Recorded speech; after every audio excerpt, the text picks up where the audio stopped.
வாழ்க்கை என்னும் நாடகத்தில் நடிக்க தெரியாத ஒரு ஜீவன் நான் தானோ? நடிக்கவும் தெரியவில்லை, நடிப்புக்கு ஏற்ப நடக்கவும் தெரியவில்லை, நடப்பதை வேடிக்கை பார்த்து இருக்கவும் முடியவில்லை.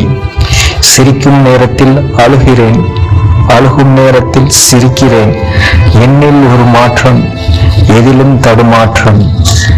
சாதனை படைக்க வேண்டும் என்பது என் நோக்கம் அன்று. சாதாரணமாக இருந்துவிட்டால் போதும் என்கிறது என் தாக்கம்.